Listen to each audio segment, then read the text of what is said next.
Philippe Danton, qui va nous emmener dans un tout autre univers. Donc Philippe a consacré une grande partie de sa vie. Il n'y a pas eu que ça. Il y a eu des fleurs de montagne, il y a eu les fleurs dans la région de Montpellier, il y a eu les ombellifères, enfin il y a eu les plantes carnivores, il y a eu toute une série de champs qu'il a explorés, à la fois, je dirais, sur le terrain, scientifiquement, en matière de taxonomie et de systématique, mais également par le dessin. Donc on est beaucoup sur ce thème du dessin aujourd'hui. C'est un merveilleux dessinateur botanique, comme il nous le dira ou nous le montrera, j'espère. Mais depuis quand même un petit paquet d'années, une de ses grandes passions, c'est cet archipel Juan Fernandez, où il avait emmené d'ailleurs une petite délégation de la Société botanique de France en exploration il y a déjà un petit paquet d'années. Donc des années de recherche, des années de terrain et une publication qui est enfin sortie après beaucoup de déboires. Donc Philippe va partager avec nous cette aventure. Il y a eu malheureusement très très peu d'exemplaires, si j'ai bien compris, qui ont pu être publiés, enfin qui ont été publiés. Et l'objectif maintenant, je crois que c'est de le traduire. Hein, pour le mettre à disposition en espagnol, pour le mettre à la disposition des locaux et notamment du Chili. Donc, il est en recherche de financement sur ce sujet-là. Voilà.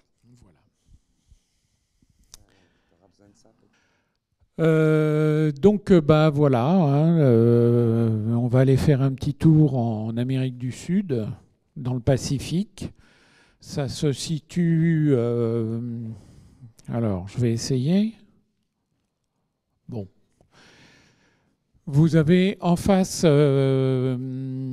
pratiquement en face de Santiago, mais un petit peu plus de Valparaíso, à environ 600, je crois que ça commence à 680 km, et puis il faut rajouter, entre les deux îles principales, il y a 170 km. Voilà, alors il se trouve que c'est les îles de Alexander Selkirk, qui est un marin écossais qui a été abandonné là pendant 4 ans et 4 mois. Et ce marin a probablement été le prototype de Robinson Crusoe. On ne sait pas exactement si Daniel Defoe et Selkirk se sont rencontrés. C'est pas impossible au niveau des dates, mais on n'a pas de certitude là-dessus. Donc, en haut, là-haut, si on appuie là, ça marche. Voilà. Ici, vous avez une exploitation du mythe de Robinson qui est permanent évidemment sur l'île. Elles ont même changé de nom. Avant, elles s'appelaient... il y a 2 îles là. Vous aviez Massa Tierra qui est la plus près de la Terre et Massa Fuera qui est la plus éloignée de la Terre. Alors elles sont devenues... Massa Tierra est devenue l'île Robinson Crusoe maintenant pour des raisons purement publicitaires. Et l'île Massa Fuera est devenue l'île Alejandro Selkirk, ce qui est curieux parce qu'il n'y a jamais mis les pieds, Selkirk. Et Robinson Crusoe n'était pas... Enfin bon, bref, c'était dans les Antilles, dans le roman de Defoe, parce qu'il avait besoin de cannibales et donc il a dû aller chercher les cannibales là où ils étaient. Il y en avait plus dans les Antilles que sur la côte chilienne où personne, a priori, n'était cannibale. Ah, oula.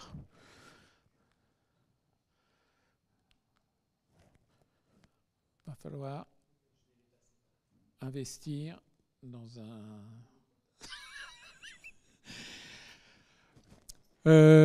Voilà, donc c'est un ensemble de 3 îles, c'est ce que je vous disais.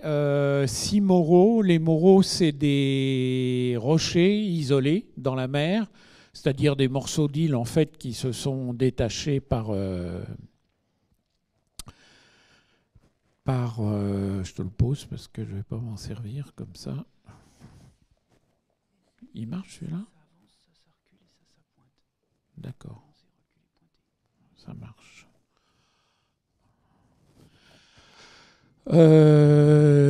Donc, donc voilà, il y a 6 moraux, des gros rochers.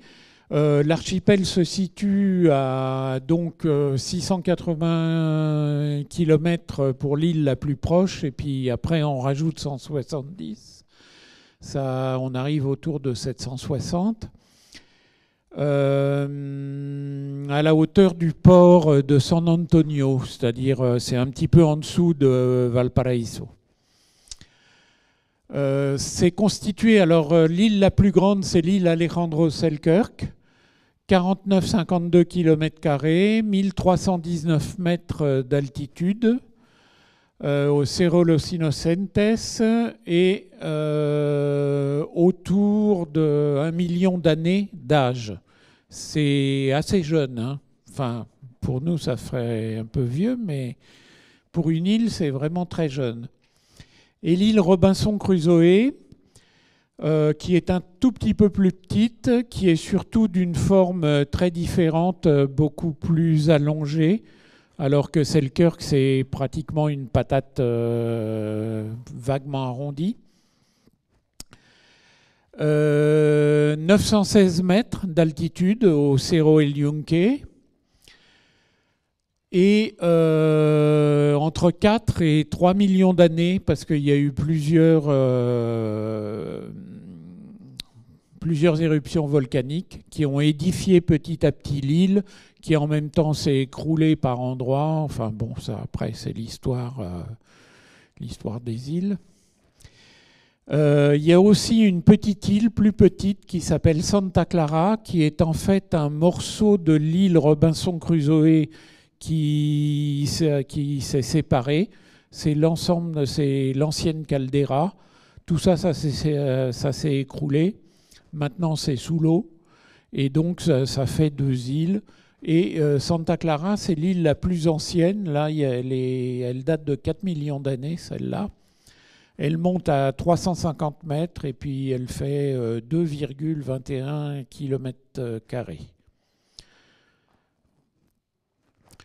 Le climat, c'est tempéré chaud d'influence océanique, très agréable.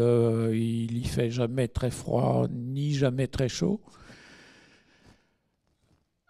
Il y a environ 650 habitants. Il y a un seul village sur l'île Robinson Crusoe, que j'ai mis RC là. Le village s'appelle San Juan Bautista. Sur l'île Alejandro Selkirk, il y a un hameau temporaire pendant 6 à 7 mois de l'année qui est occupé pour la pêche à la langouste. On mange beaucoup de langoustes, ça devient lassant, mais c'est pas mal quand même. Il y a 30 à 40 personnes dans un petit hameau qui s'appelle La Colonia. Alors, j'essaye le nouveau pointeur. Non, ça c'est... Voilà.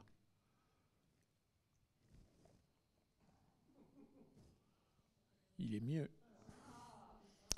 Voilà. Alors voilà, on va commencer par l'île Alejandro Selkirk, le hameau de la Colonia sur la côte est de l'île. Vous voyez, c'est pas très grand, hein. Il y a eu, il y a quelques années, un derrumbe, ça, en espagnol, c'est-à-dire une sorte de glissement de terrain qui a emporté tout ça. Alors ça a été reconstruit. Mais la photo, là, date d'avant le glissement de terrain. Ah, bien mieux. Mucho mejor.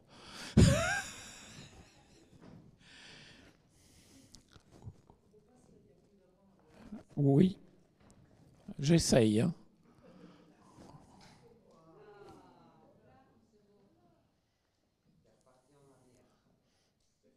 Ouais, ouais.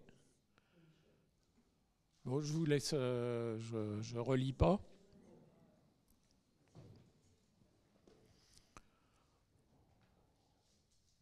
C'est bon? Hop. Donc là, voilà. Alors, les arbres que vous avez là sont toutes des espèces introduites, hein. Eucalyptus, élante, que du bonheur. Un pin, un seul pin.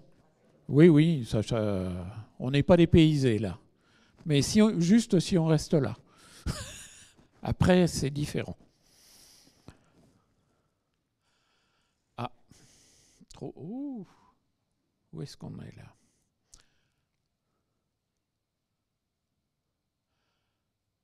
Bon, ça c'est l'île Robinson Crusoe qui est vue depuis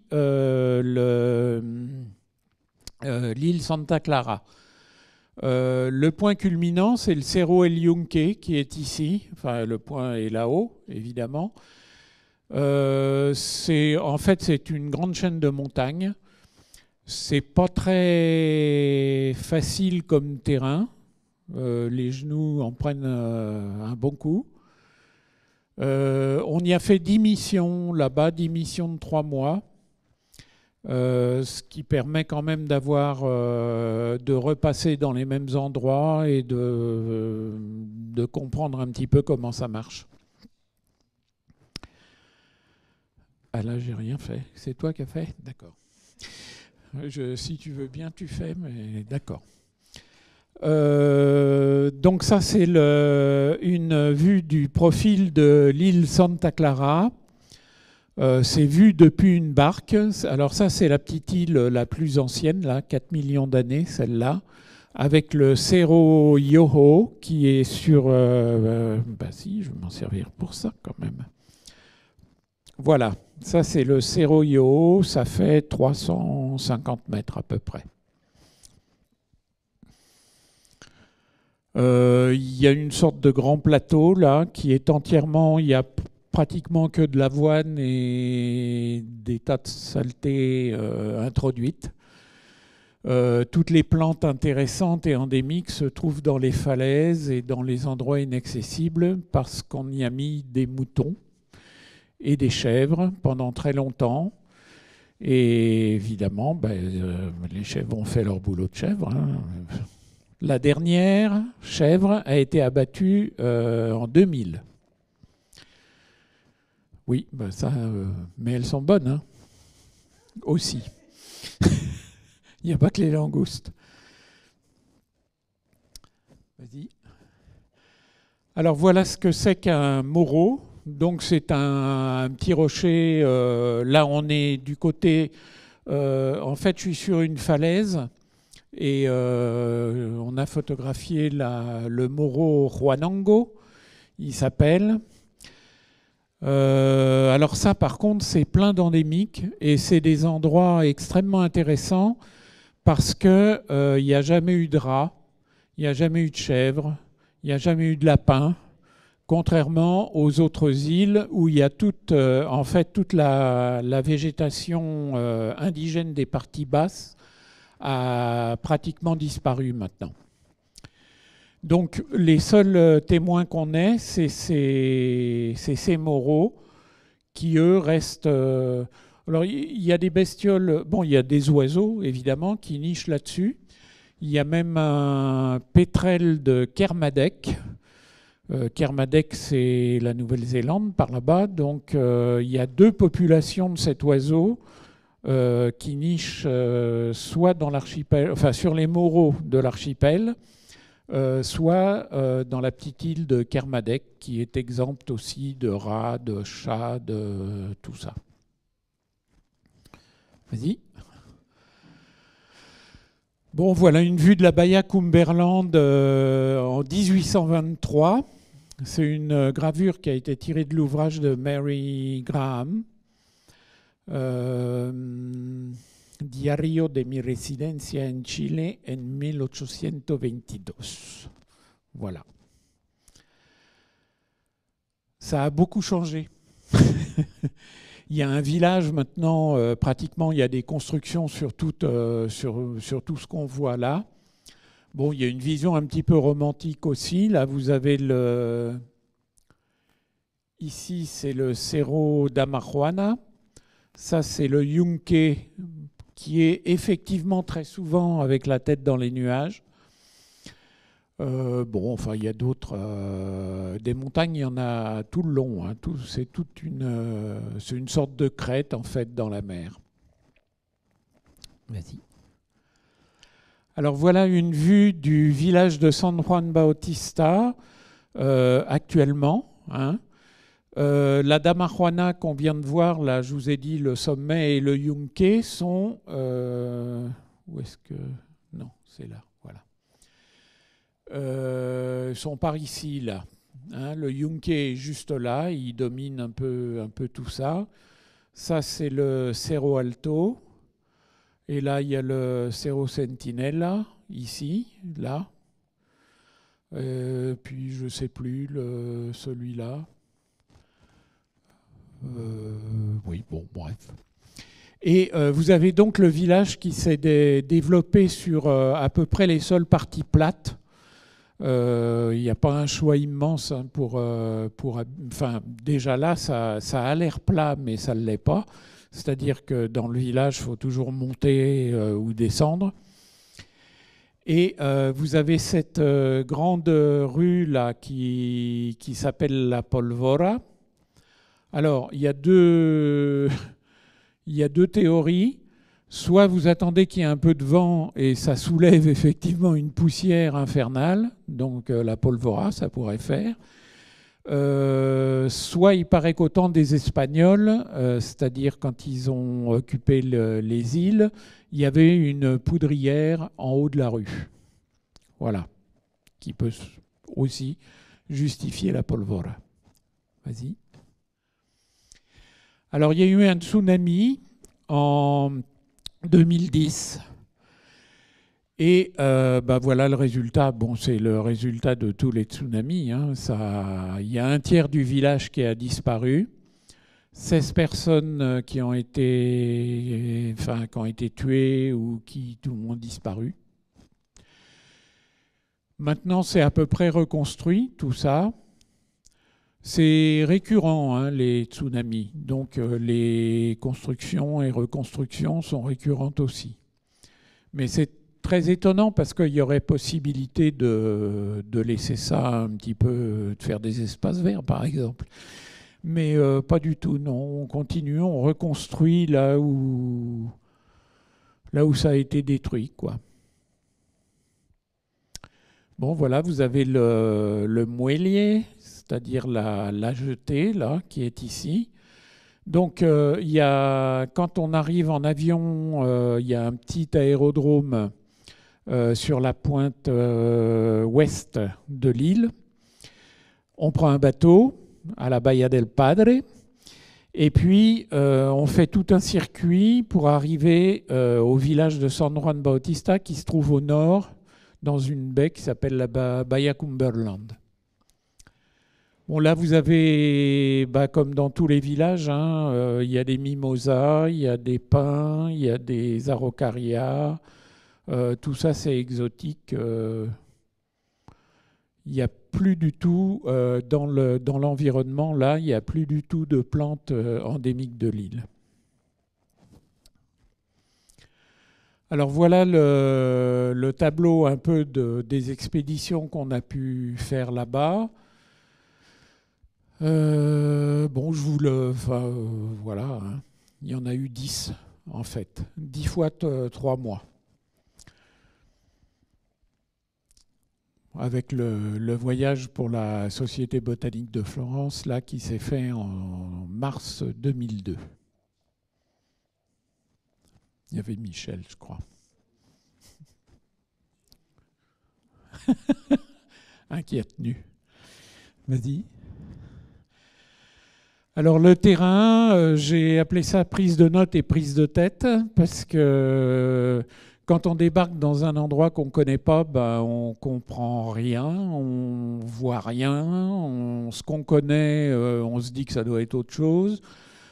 Finalement, on finit par se dire qu'il y a des plantes aussi qu'on a chez nous.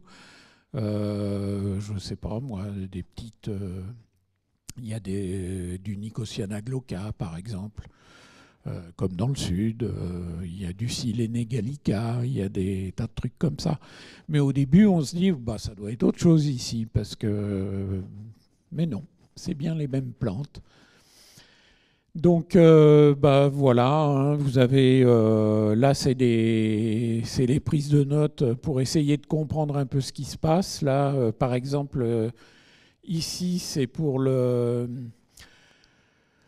Il y a un gros problème avec 3 plantes envahissantes qui sont le maquis, Aristotelia chilensis, pardon, la ronce, Rubus ulmifolius, qu'on connaît bien, mais là-bas, elle est particulière parce qu'elle a pas de période de repos. Alors, on arrive à avoir des troncs de ronces qui sont... ça monte tout droit, et puis ça surcime la canopée de la forêt, et en fait, ça fait descendre des pans entiers de forêt qui s'écroulent. Qu'est-ce que vous avez d'autre? Là, vous avez une plante qui est connue. Hein. C'est le Blechnum pennamarina.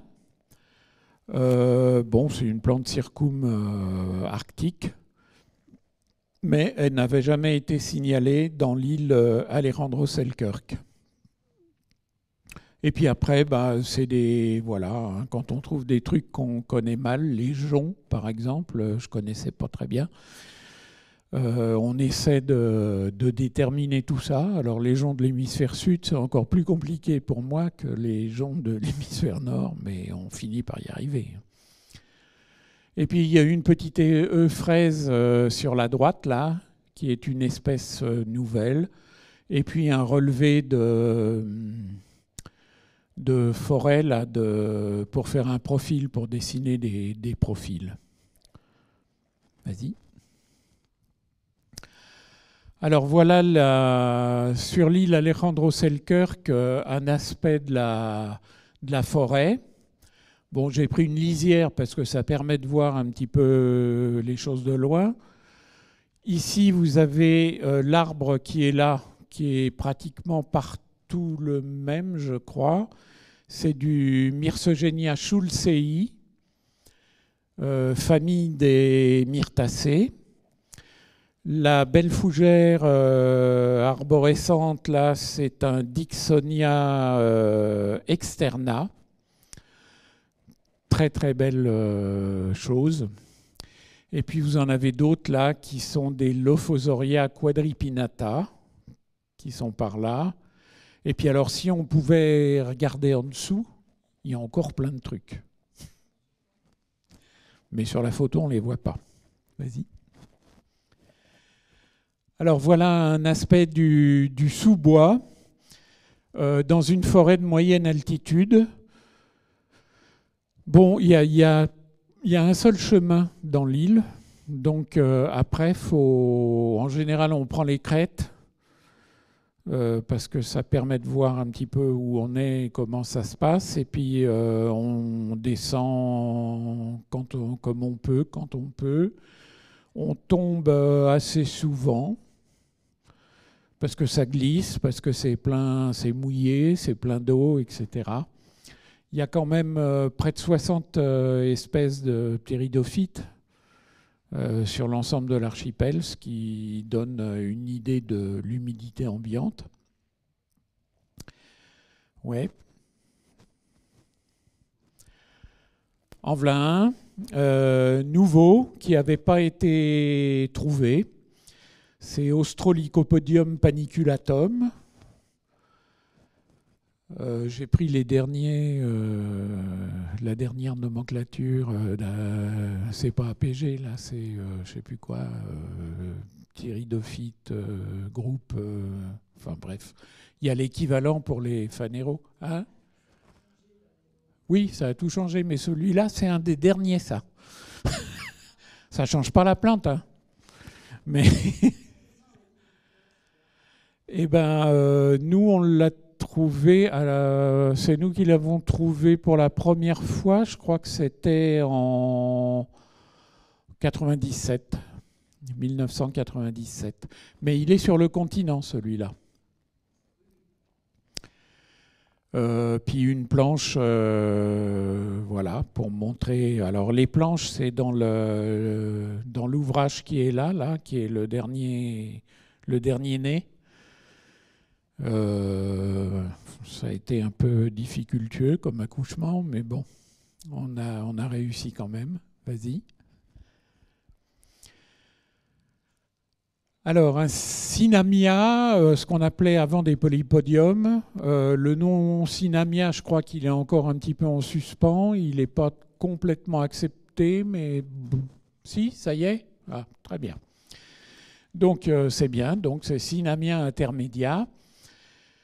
Ça fait partie des plantes, avec Michel, on en a pas mal parlé. Bon, il y a ce synamia, et celui-là, il est bien facile à reconnaître.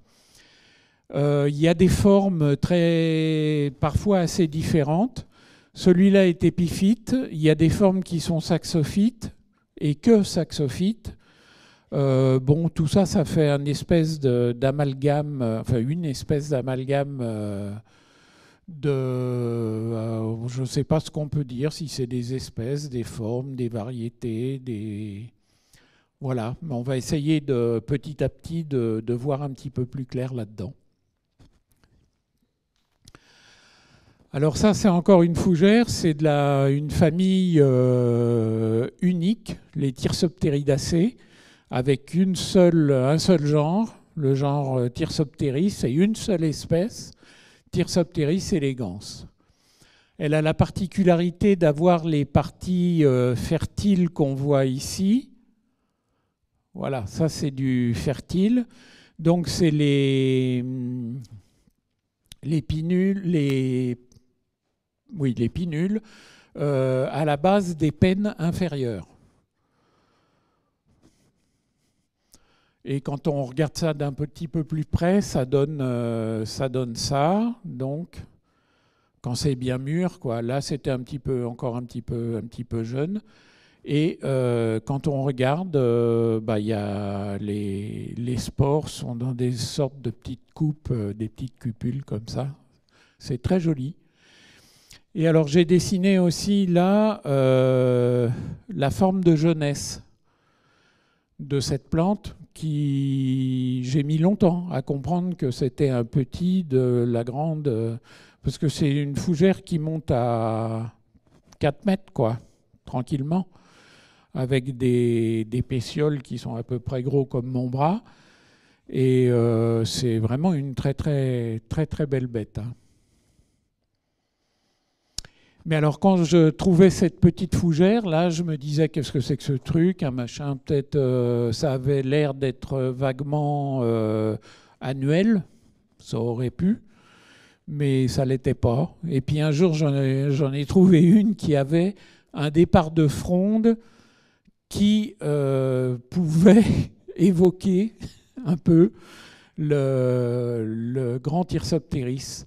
Alors comme on a quand même on s'est baladé là-bas entre l'année 1997 et 2009.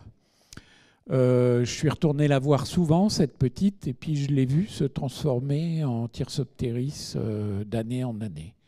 Donc j'ai enfin pu comprendre ce que c'était que ce truc. C'était jamais fertile aussi, c'était bizarre. Oui. Alors ça, c'est les Hyménophilacées. Il y en a pas mal sur l'île, hein. Il y a, je sais pas, il y a peut-être 10 ou 12 espèces à peu près. Ça, c'en est une un petit peu particulière. C'est Hyménophilum cruentum, avec une fronde entière, et puis les sores qui sont sur le pourtour du limbe. Alors vous avez moi j'ai trouvé deux formes. Il y a une forme, on va dire naine ou paupérisée, ou qui pousse dans des endroits plus secs. Et puis la grande forme, celle-ci qui se trouve alors dans des endroits essentiellement sur les troncs de Dixonia, souvent, ou sur des troncs de Blechnum. Voilà, c'est très très beau, ça fait très plaisir de voir des trucs comme ça. Vas-y. Les grandes sont comme ça, les petites, ça fait un ongle, quoi.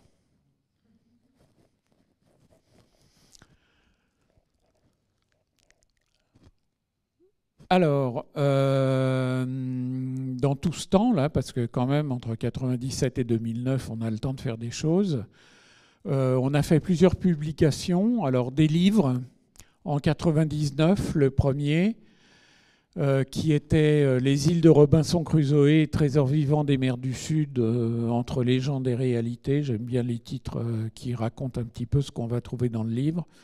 Comme ça, on n'est pas surpris. En 2004, alors là c'est publié en espagnol au Chili, Plantas silvestres de la isla Robinson Crusoe, guía de reconocimiento,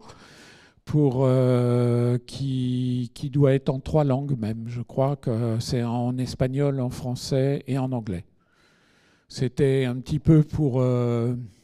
ça m'avait été demandé par l'ambassade de Hollande, qui développait un projet sur l'île et qui, voyant la fin du projet arriver, s'est dit mais il va rester quoi? Alors je leur ai dit bah il n'y a qu'à faire un livre. Et du coup bah, on a fait ça, voilà. Ça présente, je ne sais plus, une 50aine d'espèces endémiques de l'île Robinson Crusoe.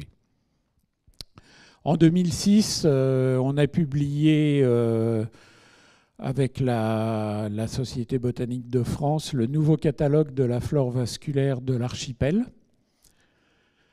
En 2011, alors encore au Chili, la Estudio para una monografía de la flora vascular del archipiélago Juan Fernández. Ça nous a été demandé aussi. Ils avaient flashé un petit peu sur les dessins que je faisais et ils se sont demandé si on ne pourrait pas faire une sorte de portfolio. Donc on a fait ça avec une 30aine de planches avec Christophe Perrier qui est arrivé juste après il est arrivé dans le projet juste après le voyage de la sauce botte. Et puis le dernier, 2020, là voilà, la monographie en 2 volumes, 4 kilos, 1450 pages, je crois, ou quelque chose comme ça. Une 60aine d'articles scientifiques et de vulgarisation, plus de 115, parce que maintenant il y en a eu d'autres et il va falloir rajouter celle-là, plus de 115 conférences et interventions à la fois au Chili, en France, en Espagne, en Suisse même, et puis je ne sais plus où. Non, je crois que c'est tout. Et puis il y a eu 8 films documentaires qui ont été tournés, à la fois par les télévisions françaises. Il y a eu un Ushuaïa avec notre ex-ministre déchu. Il y a eu, comment ça s'appelle, le truc, Thalassa, je crois. Il y a eu beaucoup de monde qui est passé là-bas. Voilà, vas-y. Alors voilà le premier bouquin, là, Les îles de Robinson. Le deuxième, Les plantes sauvages de l'île Robinson Crusoe. Et le numéro d'Acta Botanica Gallica en 2006, qui est le nouveau catalogue de la flore de l'archipel. La flore précédente de l'archipel datait de 1896. C'était celle de Federico Yoho. Ouais.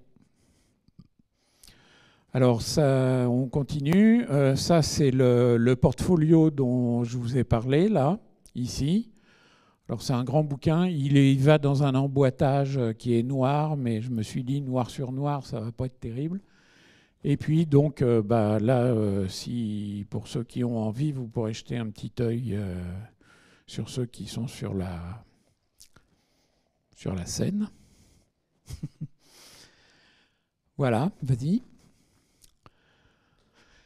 Alors là, c'est la vedette de l'île. C'est encore une fois une famille endémique, un genre endémique et une espèce endémique. Et il n'y a rien d'autre. Juste quelques pollens fossiles de la même famille, des Lactoridacées, qui ont été trouvés en Namibie, sur le continent sud-américain, jusqu'en Colombie, je crois. Brésil, Colombie, un petit peu en Argentine aussi, je crois. Au Chili, rien. Bon, c'est un petit peu... On explique ça, on se dit, c'est probablement une famille issue du Gondwana. Hein. Quand il y a eu la séparation des continents, des plantes de la famille ont dû se retrouver à divers endroits pour arriver en Afrique du Sud, en Amérique du Sud, etc. Et petit à petit, tout ça a disparu. Et il y aurait quelque chose qui, il y a 4 millions d'années, ça ne peut pas être plus ancien, a réussi à passer sur l'archipel et à s'y conserver. Bon, c'est un petit peu compliqué, mais pourquoi pas. Enfin, ça fait partie des choses possibles. Voilà, donc ces Lactoridacées, là, je les ai dessinés aussi. Et puis vous avez une photo dans son milieu. C'est un petit arbuste, hein, ça peut monter haut comme ça. Ça a des toutes petites fleurs vertes. C'est pas très très excitant. Il y a un truc rigolo, c'est les tiges qui sont renflées au nœud et qui sont légèrement transparentes, un peu comme certains bégonias ou voilà. Ouais. Alors voilà la sole à fleurs bleues. C'est une verbenacée. C'est Raphitamnus venustus. Alors c'est rigolo parce qu'il y a un autre Raphitamnus qui est sur le continent, au Chili, et qui est une plante très épineuse. Sur l'île, apparemment, elle a perdu ses épines. Sauf quelques individus qui, de temps en temps, ont quelques épines qui ressortent, comme ça. Voilà, j'ai dessiné en haut des épines qui ne sont pas toujours très simples. Il y en a qui sont à étage. C'est assez étrange. Et quand ça pique, ça pique. Ça fait des jolis fruits qui sont d'un violet foncé très joli. Ouais. Alors ça, c'est une famille aussi ancienne, les Winteracées, avec un Drimys endémique de l'archipel, Drimys confertifolia. Des Drimys, on en a sur le continent sud-américain. Il y en a aussi, je crois, en Nouvelle-Zélande, si je ne me trompe pas. Je crois que c'est à peu près tout. Et à chaque fois, c'est des espèces différentes. Ouais. La seule plante à fleurs rouges, après la sole bleue, il y a la sole rouge, c'est Escallonia calcotier. Bon, on connaît, nous, les escallonias qui sont dans tous les jardins publics parisiens. Là, c'est une espèce un petit peu différente, pas tellement en fait, mais la différence est facile à faire. Ce qui est intéressant, c'est qu'il y a deux formes dans l'île. Il y a la forme buissonnante avec des grandes feuilles, on va dire. Et puis, la forme arbustive, il y a des gros arbres, hein, avec des troncs qui sont à peu près de cette taille-là. Ça fait des très beaux arbres, et quand c'est en fleurs, c'est vraiment magnifique. Et alors là, les feuilles sont toutes beaucoup plus petites. Les fleurs ne changent pas.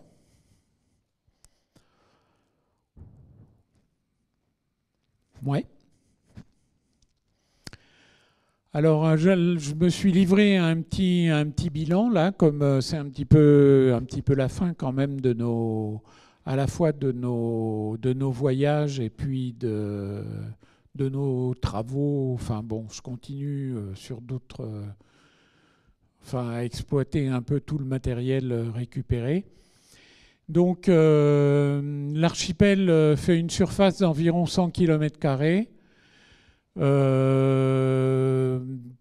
À la fin de nos études, il y avait 62,52% il y avait, pardon, 62,52% d'espèces endémiques dans les derniers, avant notre catalogue, quoi.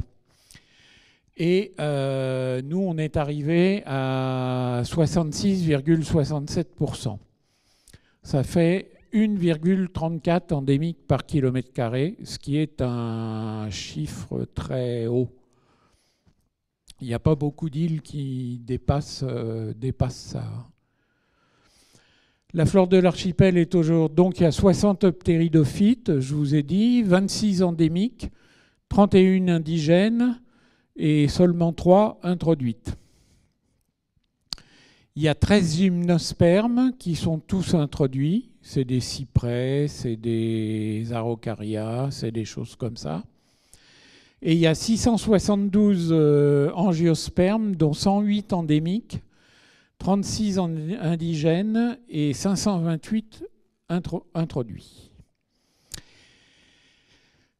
En 1884, Hemsley, qui a fait le premier catalogue, qui a compilé un petit peu les herbiers à Kew, etc., et qui a recensé 186 taxons, dont 41 introduits. En 2020, nous, on en a recensé 745 taxons, dont 544 introduits. Donc, en à peu près 140 ans, l'archipel s'est enrichi de 559 taxons, dont 503 introduits. Enrichir j'aurais dû mettre quelques guillemets. Dans des îles telles que les Juan Fernandez, on a calculé, alors en fonction de l'éloignement des continents, c'est-à-dire des différents cortèges dont on sait qu'ils ont participé à la formation de la flore de l'archipel, on considère qu'une plante nouvelle s'installe à peu près tous les 8000 ans. Donc c'est simple, après on fait des calculs, hein, et en 140 ans, l'homme a accompli ce que la nature aurait fait en 5 344 000 ans. Et tout le problème, il est là.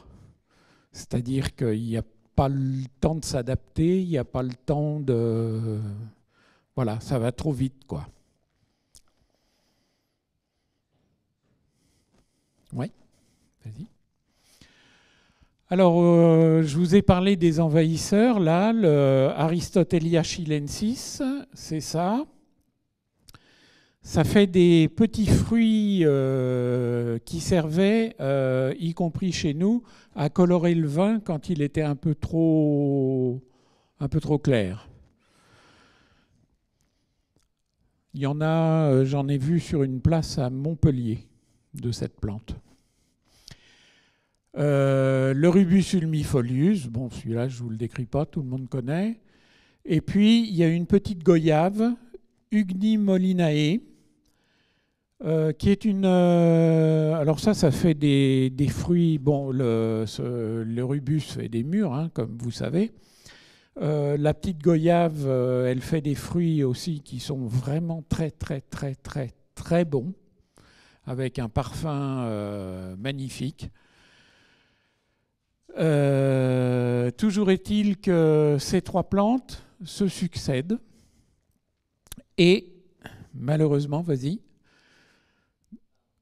voilà, il y a lui dans l'île aussi, un sorsal, c'est-à-dire un merle, Turdus falklandi magellanicus, qui du coup trouve à peu près de la nourriture avec les trois plantes là, que vous avez vues pendant pratiquement 8 mois de l'année. Hein. Et du coup, les populations de merles ont explosé. Ils bouffent les fruits, ils dispersent les graines dans leurs crottes, etc. Puis je ne vous fais pas de dessin. Et on est en train de perdre la forêt endémique de l'archipel parce que le maquis a une particularité, c'est que c'est un arbre, bon, on met une graine, hein, il pousse droit et puis il tombe. Et le long de ce tronc qui est tombé, il y a des réitérations qui se mettent, qui poussent à leur tour et qui retombent, mais un petit peu plus haut. Ce qui fait que ça fait comme une sorte d'escalier, comme ça. Et ça arrive aussi à surcimer la forêt endémique. Là-dedans, on ne peut pas passer, hein, c'est indémêlable. Donc, la ronce s'y trouve tout à fait à son aise. Elle se balade là-dedans. Je vous ai dit, elle arrive à faire des troncs tout à fait étonnants. Je crois que le plus gros faisait plus de 20 cm de diamètre quand même. C'est pas mal. Moi, une fois, j'en ai vu une dans une forêt. Enfin, je ne l'ai pas vue d'abord. Je m'appuyais sur un tronc. Et c'était un tronc qui était un petit peu bizarre. Enfin, c'était pas un arbre comme d'habitude. Alors j'ai levé le nez, j'ai rien vu. Donc je suis monté dans un arbre à côté. Et quand je suis arrivé dans la canopée, j'ai arrêté. Je suis redescendu très vite parce que j'étais complètement griffé de partout. Et en fait, toute la canopée était complètement surcimée par la ronce. Alors ça étouffe. Hein. Les arbres n'ont pas du tout la capacité de repousser au-dessus. Et il se trouve qu'il y a des termites, endémiques certes, mais enfin des termites quand même. Et les arbres disparaissent à une rapidité tout à fait étonnante. Ils tombent, ça fait des chablis. Et en quelques années, l'arbre, pratiquement, il disparaît, quoi. On n'en a plus que la trace au sol, la trace du tronc. Vas-y.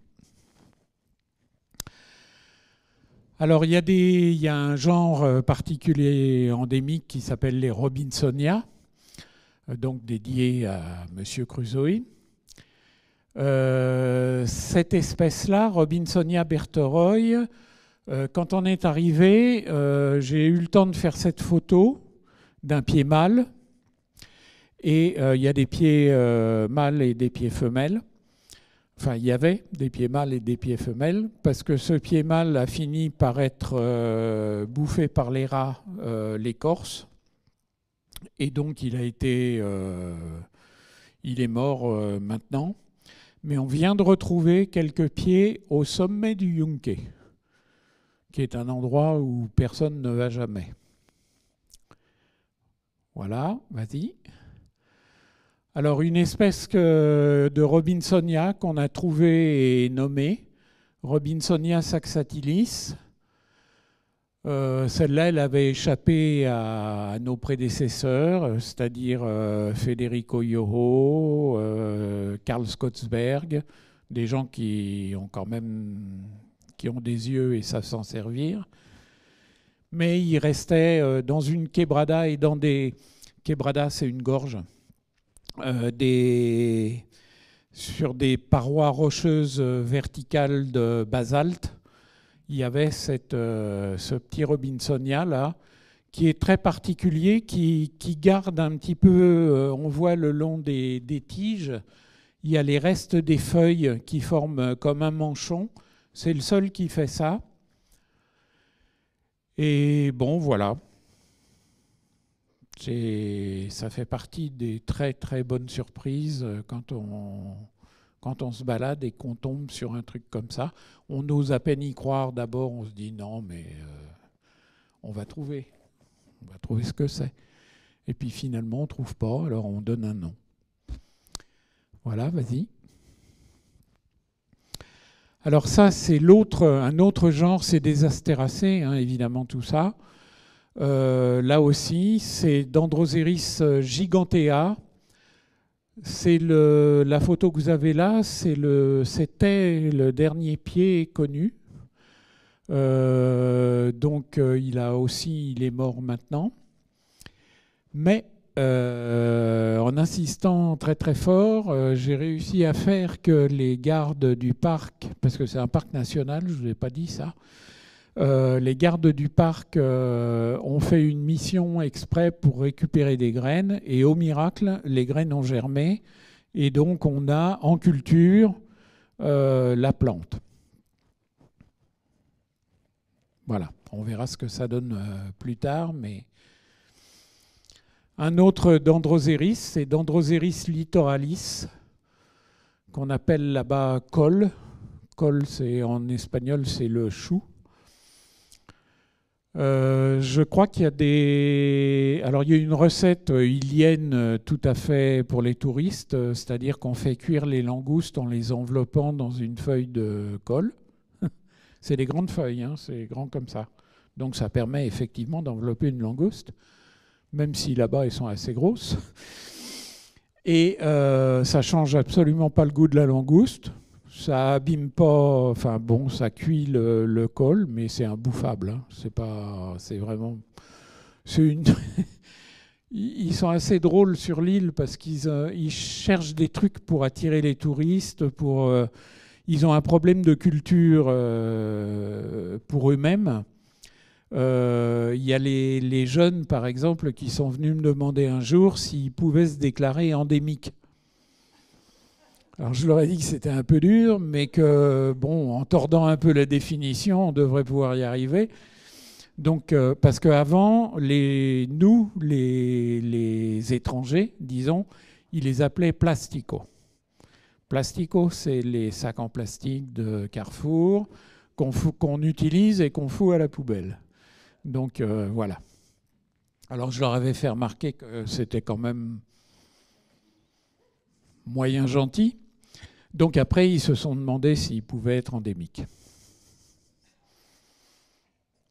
Vas-y. Alors, un état actuel de la flore sur l'île Alejandro Selkirk, donc c'est la plus éloignée. 282 taxons, 57 indigènes, 65 endémiques et 160 introduites. Vous voyez qu'à chaque fois, pratiquement, les introduites sont soit au niveau des indigènes, enfin de la somme entre indigènes et endémiques. Et sur l'île Robinson Crusoe, 671 taxons, 49 indigènes, 94 endémiques et 528 introduites. Et sur l'île Santa Clara, 65 taxons, 9 indigènes, 10 endémiques et 46 introduites. Alors il y a des endémiques, évidemment, des endémiques de l'archipel, des endémiques de chaque île, des macro-endémiques locales, on va dire, dans une quebrada, par exemple. Le petit Robinsonia que je vous ai montré, qu'on a trouvé là, il est dans un seul site, dans une gorge profonde, voilà, il est là. 128 familles en tout, 15 ptéridots, 3 gymnospermes et 110 d'angiospermes, dont 2 sont endémiques, les lactoridacées que je vous ai montrés, et puis la fougère, les thyrsophtéridacées. Bon, c'est quand même pas mal pour une île d'avoir deux familles endémiques. Ça fait chic. 445 genres, 26 de ptéridophytes, 5 de gymnospermes, 414 d'angiospermes, dont 12 endémiques, dont 12 genres endémiques, Centaurodendron, Cuminia, Dendroceris, Juania, Lactoris, Mégalacné, Notomyrcia, Podophorus, Robinsonia, Selkirkia, Thyrsoteris et Junkea. Voilà. Alors maintenant, il y a des gens qui travaillent un petit peu sur tout ça. Alors les Junkea feraient partie des Centaurodendrons. Enfin, il y a des petits changements comme d'habitude, mais ça va se poser au bout d'un moment. Depuis le précédent catalogue, celui de Marticorena et al. Qui date de 1998, nos herborisations dans l'archipel ont ajouté 322 taxons, dont 7 nouveaux pour la science. Ouais. Alors, dans tout ce travail, il y avait des plantes qui ont été signalées et puis qu'on avait perdues, on ne savait pas où, mais alors ça persistait dans les listes, plantes de Juan Fernandez. Alors, il y avait en particulier un hydrocotyle extrêmement mystérieux qui avait été ramené par Monsieur Montagne. Je crois que la part est au muséum d'ailleurs. Faudra que j'aille vérifier ça. Et il se trouve que j'ai retrouvé effectivement un hydrocotyle, mais alors dans une position, c'est dans le jardin du presbytère. Et voilà, il y a quoi? Il y en a 1 mètre carré, on va dire, à peu près. Alors, est-ce que c'est le même? Est-ce que c'est pour ça que je voudrais bien voir la part de Montagne? Il y a aussi une orchidée qui avait été décrite de l'archipel, qui avait été cueillie une seule fois, qui avait abouti dans un herbier argentin. Et entre les Chiliens et les Argentins, c'est un peu comme les Belges et les Français. C'est pas toujours... ou les Anglais même. Donc on a eu la chance de retrouver cette orchidée la première année, quand on a été sur Selkirk. Et ça nous a valu une réputation de première force. Et après, on nous a laissé beaucoup plus tranquilles pour travailler. On n'a plus été embêtés. Et puis, je vous ai mis une petite plante qui avait été signalée par Scottsberg, décrite par Christensen et Scottsberg. Bon, qui a été renommé depuis dans le genre Polyphlébium. Avant, c'était un Trichomanes. C'est tout petit, c'est grand comme ça, à peu près. Donc, c'est pas très étonnant qu'on l'ait perdu. C'est Polyphlébium ingae. Et puis, il faut dire que les gens qui s'occupent de la flore là-bas, il n'y en a pas. Les gardes du parc sont des forestiers de formation. C'est-à-dire que ce qui les intéresse, c'est ce qui est grand, ce qui est haut, ce qui est... Voilà. Alors des petits trucs comme ça, mais vraiment, j'ai aucun succès quand je leur montre un machin pareil. Ça les intéresse pas du tout. Vas-y. Alors des taxons nouveaux pour la science, on a nommé un Nicotiana nouveau, une nouvelle sous-espèce plutôt, Sancta Clarae. Il existait un Nicotiana cordifolia sur l'île Alejandro Selkirk qui avait été décrit entre autres par Scottsberg et par Filippi, je vois là, qui était un Italien émigré au Chili. Ce Nicotiana cordifolia, les gardes du parc avaient repéré un Nicotiana sur l'île Santa Clara. Alors nous, on avait ça comme information, donc je leur ai dit, ça vaut peut-être le coup d'aller voir cette plante. Donc on a été voir la plante, elle était morte. Pas de chance, mais apparemment, il y avait quelques graines qui restaient dans le coin, Et petit à petit, à force d'y aller, on a fini par en retrouver. Alors le Nicotiana cordifolia, donc maintenant sous-espèce cordifolia, il est à fleurs rouge grenat. Celui-là est à fleurs jaunes. La première espèce a des capsules qui sont les capsules de graines qui sont contenues à l'intérieur du calice persistant. Celui-là dépasse assez nettement du calice. Donc voilà, ça ne m'a pas paru être tout à fait suffisant pour en faire...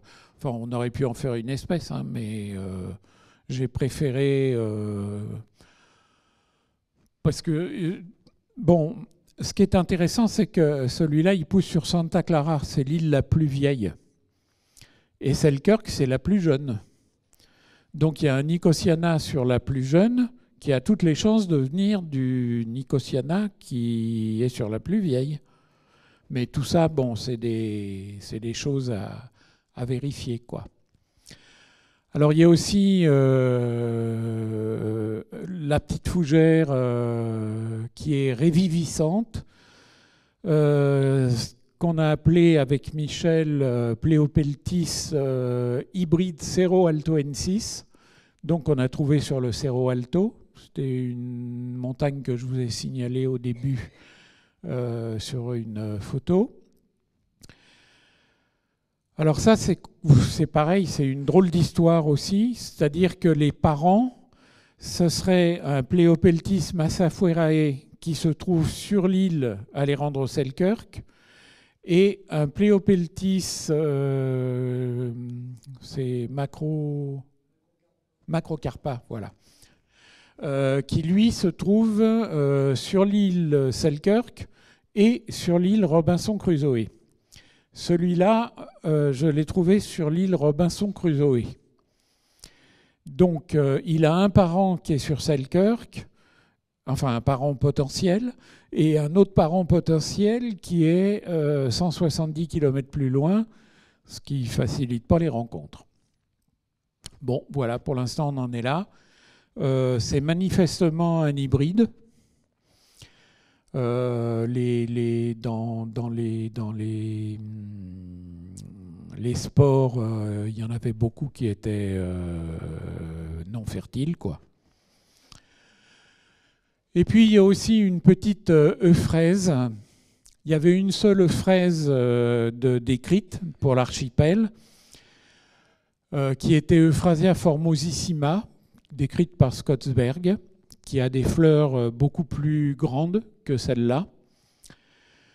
Donc moi j'en ai trouvé plusieurs pieds avec des fleurs beaucoup plus petites. Alors bon, on se dit c'est peut-être une variation écologique, etc. Et on les a cultivées, et ben non. Il y en a une à grande fleur, il y en a une à petite fleur, voilà.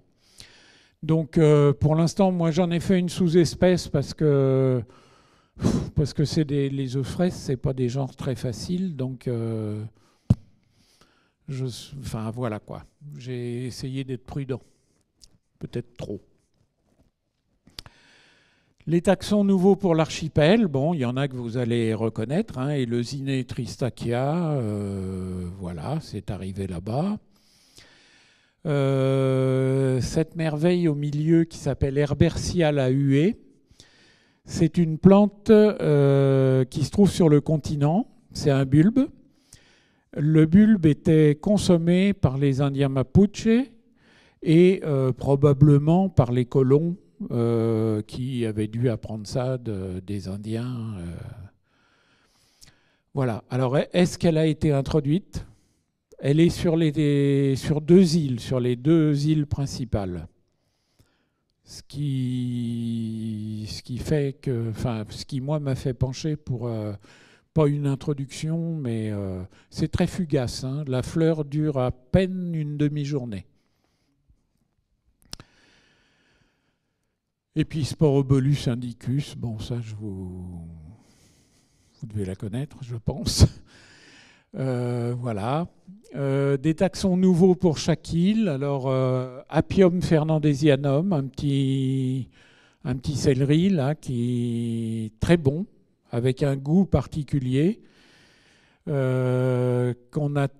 était donné de l'île Robinson Crusoe et qu'on a trouvé aussi sur l'île Santa Clara. L'Ostroblechnum pennamarina, donc ancien Blechnum pennamarina, qu'on a trouvé sur Selkirk. Et puis le Mimulus glabratus, qui était donné comme étant non pas endémique, parce qu'il est aussi sur le continent, celui-là, mais uniquement sur l'île Alejandro Selkirk, et qu'on a trouvé sur l'île Robinson Crusoe. Enfin bon, voilà. C'est les plans de voyage, probablement pas mal avec nous aussi. Alors, il y a eu un truc tout à fait étonnant, c'est qu'au bout d'un moment, en me baladant dans ces forêts, j'ai pris conscience que ce que je savais de façon théorique, mais que j'ai ressenti, je ne sais pas de quelle façon, mais j'ai compris ça à un moment. 100% des arbres de cette forêt sont endémiques. Tous les arbres sont endémiques. Bon, au niveau des plantes du sous-bois, il y a beaucoup d'endémiques, mais il n'y a pas que des endémiques. Il y a des indigènes et puis maintenant des introduites. Mais tous les arbres sont endémiques. Là, vous avez Notomyrcia fernandesiana, qui est dans une forêt de basse altitude, donc accessible aux troupeaux. Et c'est pour ça qu'il n'y a plus de sous-bois, il y a plus, c'est les vaches qui viennent brouter. Là, c'est vers 150 mètres. Alors ça, par contre, c'est tout en haut du Cerro El Yunque. Enfin, c'est juste un petit peu en dessous du sommet. C'est un aspect de la forêt. Alors, c'est pratiquement toujours dans les nuages, hein, peu d'exceptions près. Vous avez un autre Robinsonia là sur le devant avec ses fleurs jaunes, Robinsonia turifera. Il y a une fronde, enfin voilà. Puis il y a surtout le palmier qui est un palmier endémique aussi, Juania australis. Alors ça, c'est à la limite du pénétrable, hein. Et en plus, le sol, c'est tout en pente et c'est comme une sorte de tourbe très fine, très mouillée. C'est une savonnette effroyable et on n'arrête pas de glisser, quoi. On veut monter, mais non, on descend. Ouais. Alors cette forêt, des fois, elle prend des formes un petit peu particulières. Là, c'est une forêt peignée sur le Cerro Incienso. Alors Incienso parce qu'il y avait dessus un Robinsonia macrocéphala, qui a disparu à cause de l'exploitation qu'on en a fait. C'était considéré comme une sorte de panacée. Ça a été jusque sur le continent, à Santiago, et il y a eu un moment, un rush, enfin je ne sais pas comment on peut appeler ça, mais les insulaires ont ramassé tout ce qu'ils pouvaient, et maintenant, on ne le retrouve plus. Mais ils poussaient là-dedans. Alors marcher là-dedans, c'est des arbres qui sont couchés contre les rochers. Faut avoir envie, hein. Vas-y. Alors ça, c'est sur Selkirk. Selkirk, ça monte à 1360 mètres à peu près. Et il y a ce qu'on appelle la limite supérieure de la forêt, le tree line, qui est fait par le Drimys confertifolia. Là, vous en avez un très beau qui est en fleurs, je crois. Là, il y en a un petit qui n'a pas résisté. Et tout ça, c'est noyé dans une forêt de Dixonia, Lophosauria, quelques ptéris, enfin bon, il y a du monde là-dedans. Ouais.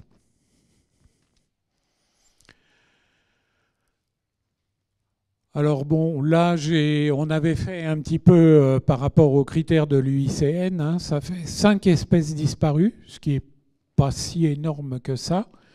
Donc moi, c'est ce qui m'a beaucoup motivé pour travailler là-bas, c'est que on n'était pas comme à Hawaï où à chaque fois qu'il y a un truc intéressant, on fait une croix et puis disparu le temps. Là, il y a encore beaucoup de choses, quoi. Donc il y a quand même 5 espèces disparues, dont le Robinsonia lincienso. Une espèce éteinte dans la nature, 25 espèces en danger critique d'extinction, 84 espèces en danger. Ça fait 110 espèces gravement menacées sur 103, sur 203. C'est quand même beaucoup, quoi. 62 espèces vulnérables, 16 peu menacées et 10 espèces à données insuffisantes sur lesquelles on ne se prononce pas encore. Voilà. Alors ça, c'est Christophe qui m'a rejoint dans le projet après le voyage de la SBF. Il est botaniste aussi et maintenant en plus il s'est lancé dans la malacologie, mais la malacologie des espèces de petits escargots tout petits, tout voilà. Donc il est dans les Hautes-Alpes et on a fait 5 missions ensemble, c'est-à-dire 5 fois 3 mois. Moi j'en ai fait 5 autres en partie tout seul et puis avec 2 autres collègues. Voilà. Alors, voilà quoi. Hein. Des fois, il arrive qu'on soit récompensé de quelques efforts. Le premier, là, c'est pour le premier bouquin qu'on avait fait, Les îles de Robinson. Il y a eu le prix de Fanerogami, prix Gandogé de la Sauce-Bot. Et puis au Chili, on a eu la surprise à un moment de recevoir un papier du ministère, l'équivalent ministère de l'Intérieur, qui s'appelle le ministère de l'Extérieur là-bas. Ça change. Et nous apprenons qu'on était fait officier de l'ordre Bernardo O'Higgins, qui est la... Oui, c'est assez chic, ouais. Il paraît que c'est la plus haute distinction qu'on peut, quand on est étranger, qu'on peut avoir là-bas. C'est un équivalent Légion d'honneur, je ne sais pas quoi. Bon, voilà. Et puis, vas-y. Ça, c'est quand même une encore plus belle récompense. Un mégalacné que j'avais trouvé qui m'a été dédié. Alors ça, c'est assez chic. En plus, je trouve que la petite herbe est assez jolie. Hein? Le même. On a le même coup de peigne. C'est ce qu'ils m'ont dit. Hein.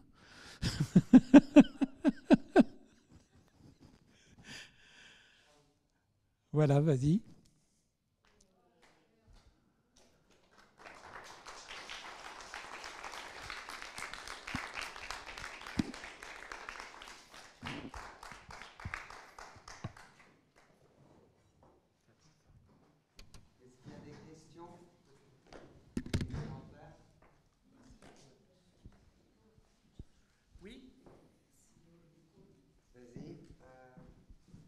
C'est juste une petite remarque de rigueur de partage des normes internationales UICN. Les vulnérables comptent comme menacés. Donc ça t'ajoute encore plus de menacés. Oui, on m'a... Enfin, bon, c'est... Voilà. Comme j'ai vu qu'ils n'étaient pas comptés dedans, oui, voilà, il faut les remonter étant en chiffre encore plus de menaces sur la flore. Oui, mais bon. J'ai une mauvaise nouvelle.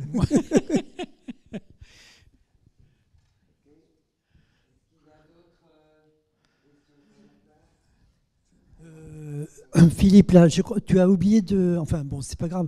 Tu as oublié juste de mentionner que dans un des journaux de botanique de 2003, il y a tout le compte-rendu de la session qu'on avait fait en 2002, là, tu vois. Il a raison. Je ne sais plus le numéro. Florence, tu le connais par cœur? Non? C'est le numéro 60 quelque chose, 2, 4 ou... Je ne sais plus exactement le numéro. Mais il y a un numéro spécial, effectivement, qui relate le voyage qu'on avait fait, où il y avait... on était combien? 8 on n'était pas plus de 10, je crois. Oui, en tout, ouais, c'est ça. C'est à cause des avions, ça. Hein. C'est-à-dire qu'il y a 10 places, copilote compris. J'ai fait le copilote pour l'occasion, alors que je ne devrais pas. Voilà.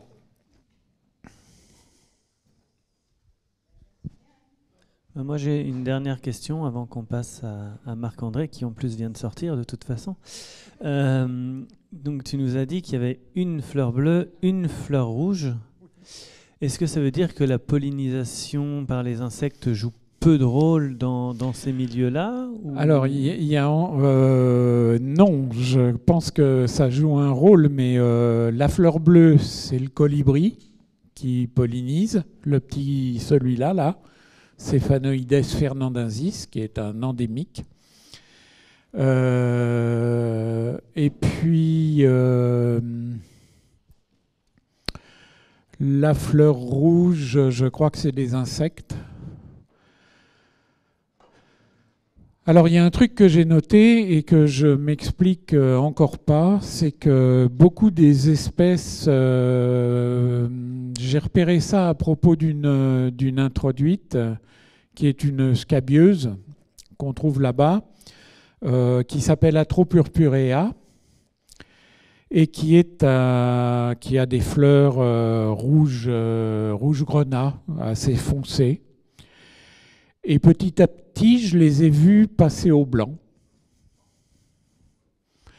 Et alors après, j'ai vu ça sur d'autres espèces, des fleurs roses qui petit à petit devenaient blanches. Tout a tendance à s'éclaircir là-bas. Je ne sais pas. Voilà, c'est étrange.